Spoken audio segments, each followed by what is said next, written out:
previously I reviewed the Orm Belt WWF Big Eagle, and while I was impressed overall, the amount of time that it took, the cost of it and the customer service I received left me a little bit disappointed and unsure whether or not I wanted to use Pakistan-based quote-unquote bootleg belt makers again. But having asked around in the Facebook groups about a WWF Winged Eagle, a few names of belt makers were thrown around, and I looked into their work and feedback received. A few names kept coming up, Orm being one, who I think possibly does do one of the best versions depending on which one you get. Classic Shields is another, who personally I think is one of the best out there as well, but there was one that didn't get talked about too much, and there was never hounded by anyone with endless PM me bro messages.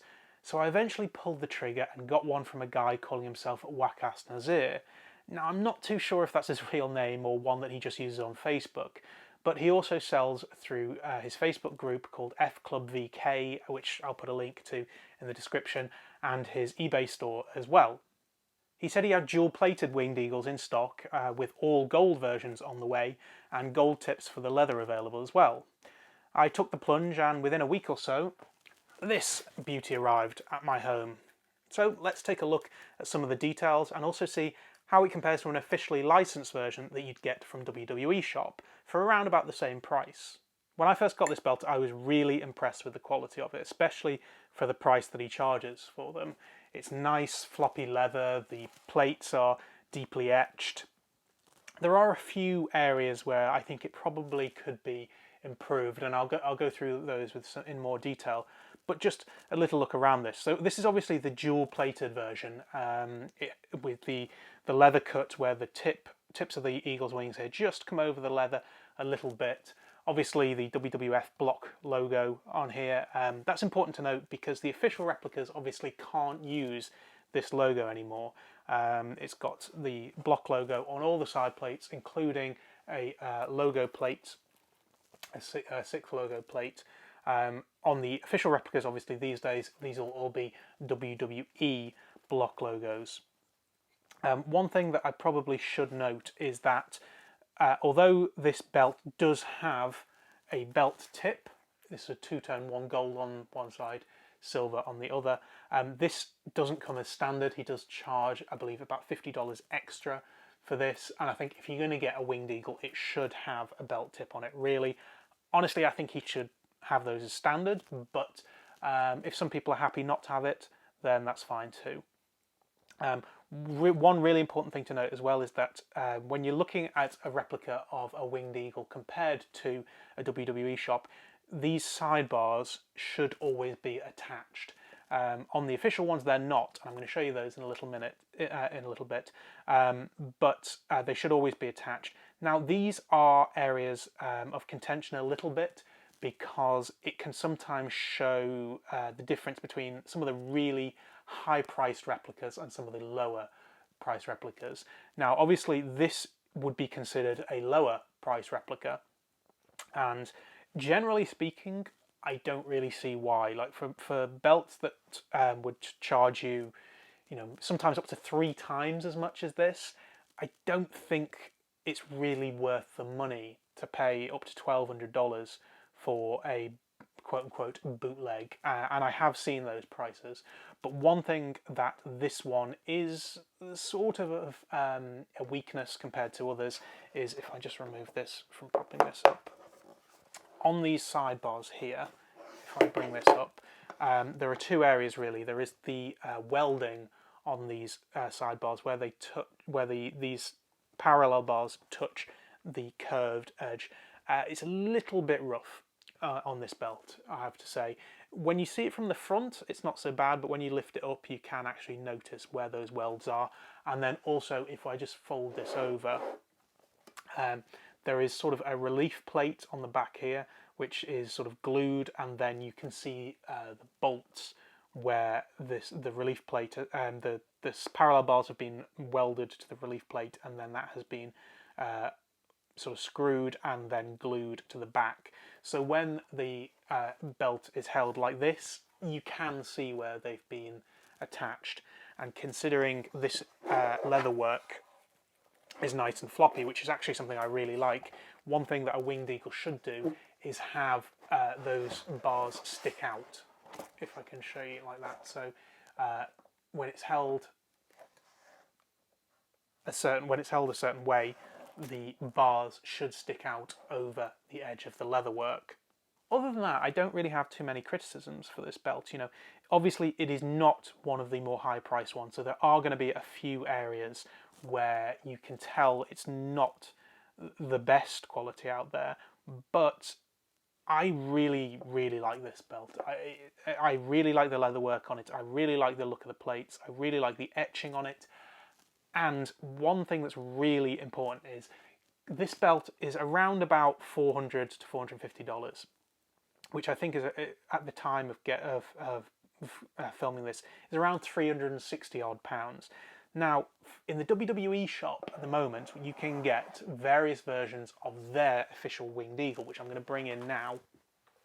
This is around about the same price. However, this is the Hulk Hogan Signature Edition, so this isn't quite the same as what you'd get. Normally, you'd be able to get either a black strap, white strap, and a few different colours.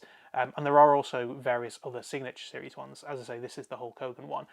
But the plates are more or less the same. The Shawn Michaels one, I believe says Heartbreak Kid, Shawn Michaels down here, and the Signature plates will either have WWF Champion, or they might have WWF Hulk Hogan, or sorry, WWE I should say, or Bret Hart, for example. But more or less, the plates are exactly the same, and this is a really good way to show you the differences between the two. Now, first of all, one thing to note is that these plates are obviously mass-produced. Whereas, you know, when you're going to get a belt from a belt maker, you feel there is more of a handmade finish to these. They feel more sort of like a trophy. This definitely feels like a replica. They're very smoothed edges. I can't exactly explain what the feel of these is, but it feels like it's almost been press molded. It's not quite that, and I realise that's not exactly what it's done, but it definitely just feels like this is meant to be something that is put on show rather than something that would represent a real belt. A few things to notice, obviously, is it's got the WWE Block Logo at the top here with a registered trademark symbol as well, and then you've got the WWE logo, Block Logo on the side plates, and then also on the signature plate, although obviously on this one it says Hulk Hogan, where normally it would say Champion.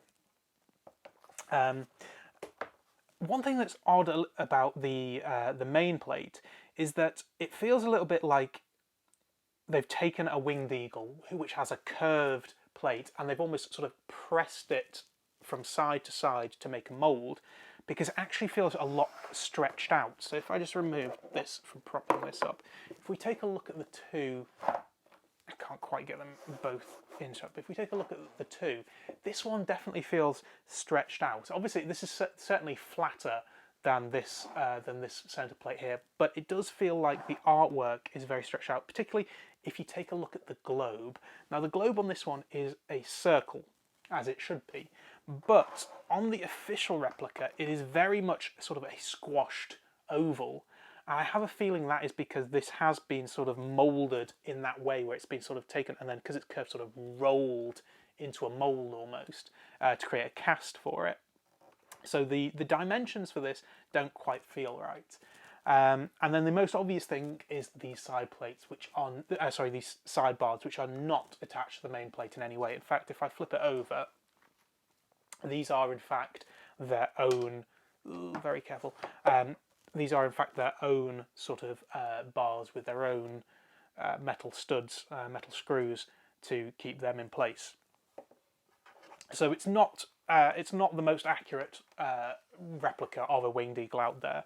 And also the leather cut is very odd. Now, if you look at this one, granted there were different versions of the Winged Eagle out there, but generally what you'll find is there's either ones that have a round cut at the top, which is a bit like the Bob Backlund Diesel version and the one that was probably used for the Hardcore Championship, or there is this one that sort of follows the bit with the WWF Block Logo, and then the wingtips just start to come over the leather. And then when you look at the side plates, generally they're pretty close to the leather. There are various different versions of where this sort of curves around, but it's generally, there's not a lot of excess space between the leather and the plates. But if I bring in the official replica again, it's actually quite sort of chunky. There's a lot of extra space around the top, around the tips, around the side plates, and even where the belt sort of narrows here, there's no sort of definition to the finish on the leatherwork, and I think on this one there's no sort of extra bit of simulated leather around the snap box, but sometimes you will see that. And obviously this is not real leather, it is sort of a composite of multiple layers, hence you've got stitching all around the edges, and it's actually very, very stiff. I don't really want to stretch it too much because I feel like it's probably going to start cracking. But the point is, when you look at a belt like this, which is the Signature Series ones obviously are about £100 more, but generally speaking these are around £350, £360 standard, and then you'll get sales all the time. And then you look at this one, which is also around £360. The difference is just unbelievable. Like, I don't know why anyone would choose this version over this version. This one is far superior.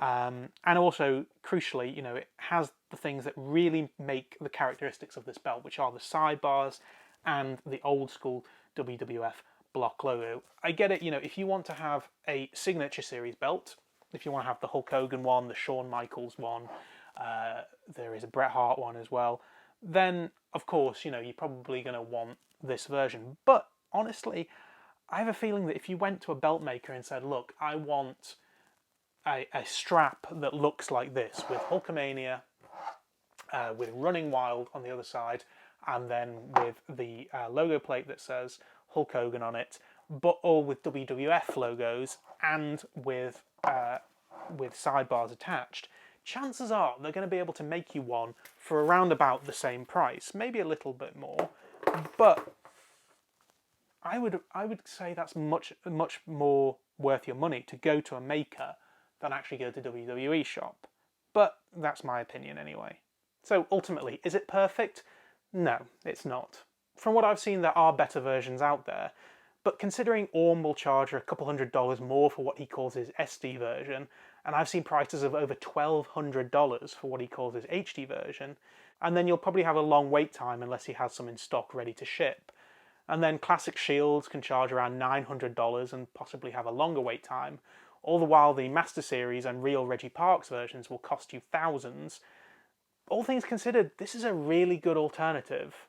I'm aware that there are cheaper versions out there as well, like Fond of Military on eBay, which I'm told is a good option for a budget version of the belt, and I also hear good things about Mayan belts as well, although from pictures that I've seen, his version doesn't look as high quality as the one I have here, and it also uses the fan sidebars like the Master Series belt, although I'm told that there is a new version on the way, so I'll keep an eye out for that.